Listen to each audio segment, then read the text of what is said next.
بسم الله بسم الله الرحمن الرحيم.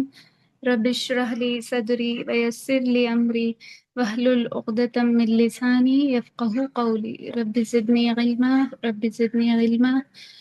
اللهم فقهني في الدين. اللهم إني أسألك علما نافعا وعملا متقبلا ورزقا طيبا. السلام علیکم ورحمۃ اللہ وبرکاتہ. آج نماز کے اذکار کا فورتھ کلاس ہے نا.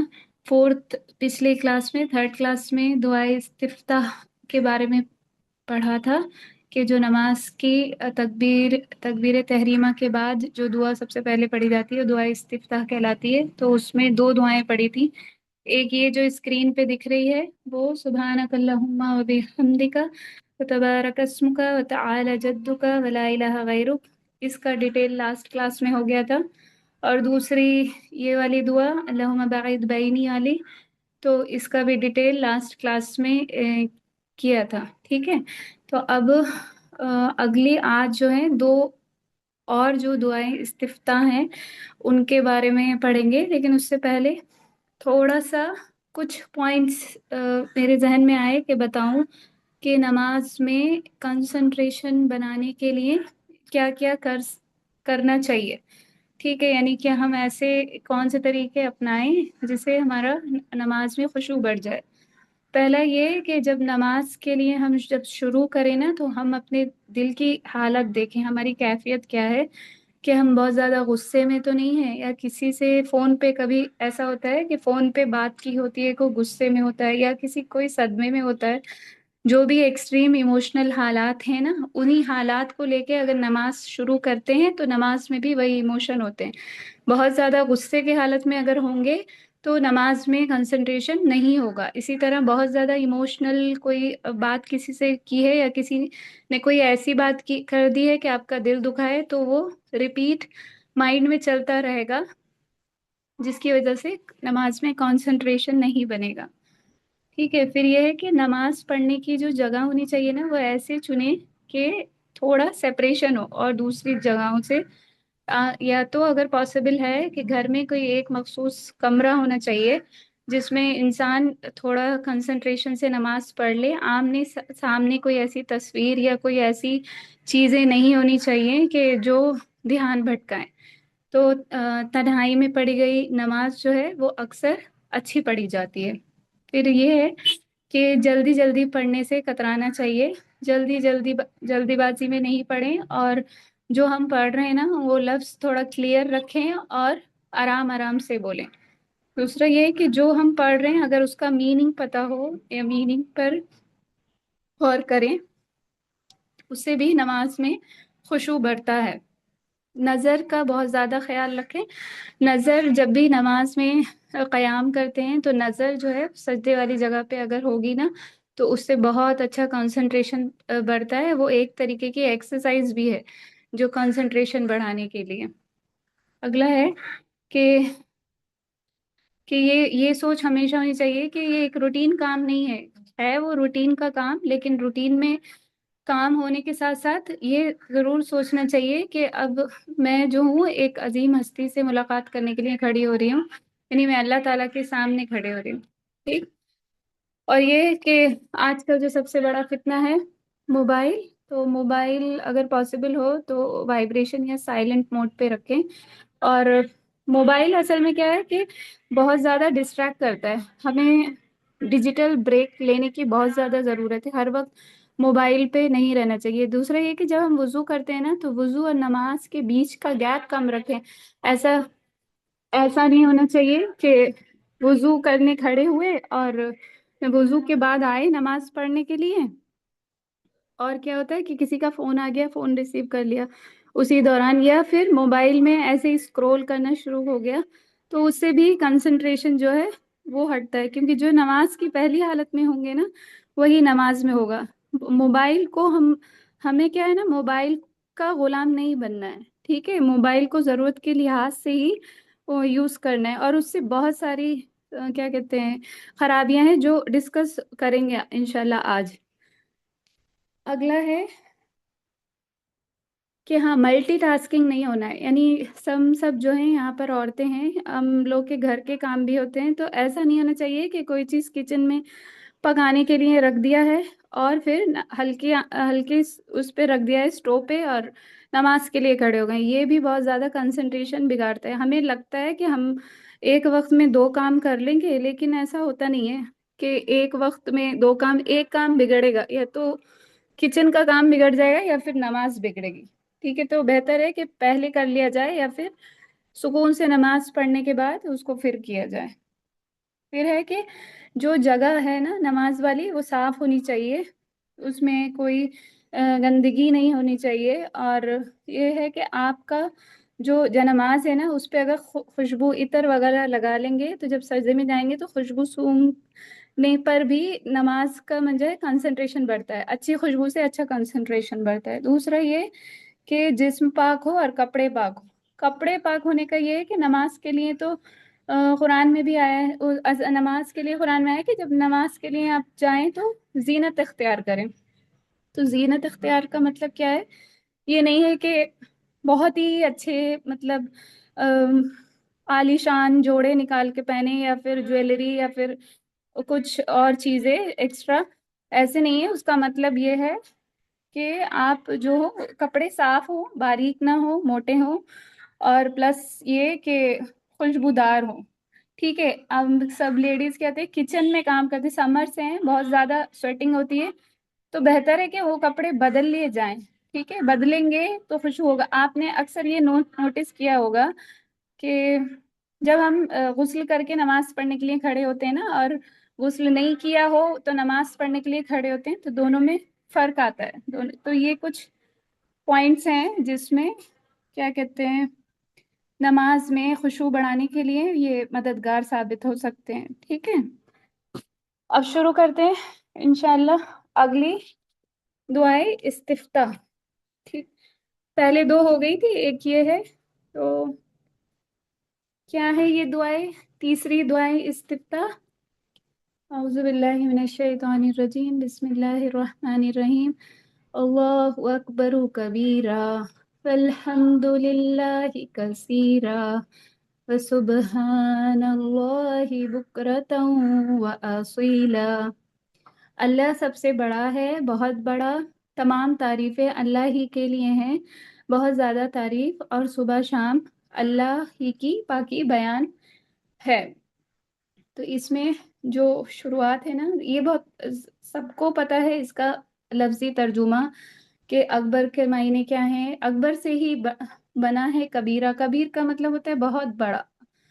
اور حمد الحمد کا مطلب تعریف، کثیرہ مطلب بہت زیادہ. سبحان اللہ کا مطلب پچھلی دعا میں ڈیٹیل سے ہو گیا تھا کہ پاکی بیان کرنا ہے اللہ تعالیٰ کی، اور اس کی بہت ساری قسم تھی کہ اللہ تعالیٰ کن کن چیزوں میں، کن کن صفات میں ان کی پاکی ہے. بکرتم و اصیلا، صبح اور شام. تو پہلا جو لفظ ہے اللہ اکبر، ہم کو تھوڑا سا اس ورڈ پہ آج دھیان دینا ہے، اللہ اکبر پر، کہ ہم دن بھر میں جو ہمارے دن بھر کے اوقات ہیں نا، یا پھر دن پر ڈے کے علاوہ بھی اور دوسرے جو اوقات ہیں ان میں کب کب اللہ اکبر بولا جاتا ہے. یہ اتنا زیادہ کثرت سے لیا جانے والا الفاظ ہے مسلمانوں میں، جو ان کی زندگی میں سب سے زیادہ بولا جاتا ہے. ٹھیک ہے، تو پہلا ہم کریں گے کہ اللہ اکبر سب سے پہلے ہم کہاں سنتے ہیں اللہ اکبر؟ اذان کے دوران. اذان شروع ہوتی ہے تو اللہ اکبر. دوسرا کیا؟ اقامت، اس میں بھی جو الفاظ ہیں وہ اللہ اکبر کے ہیں. پھر کیا ہے کہ اذان کا جو ہم ریپیٹ کرتے، جو اذان سنتے ہیں ان کو بھی ریپیٹیشن جب لینا ہوتا ہے تو اس میں بھی وہ لوگ بولتے ہیں اللہ اکبر. نماز کی شروعات، نماز کے اندر دوران یعنی رکعت میں کتنی بار اللہ اکبر رکوع میں، سجدے میں بولا جاتا ہے. اس کے بعد نماز کے بعد کے اذکار میں بھی اللہ اکبر کا الفاظ کئی بار بولا جاتا ہے. اس کے بعد نماز کی بعد کی جو تسبیحات ہیں، تسبیحات فاطمہ ہیں، اس میں بھی اللہ اکبر کا لفظ کتنی بار آتا ہے. اور کہاں کہاں اللہ اکبر استعمال ہوتا ہے؟ عید کی نماز میں تکبیرات، زائد تکبیرات وہاں پڑھی جاتی ہیں. اس میں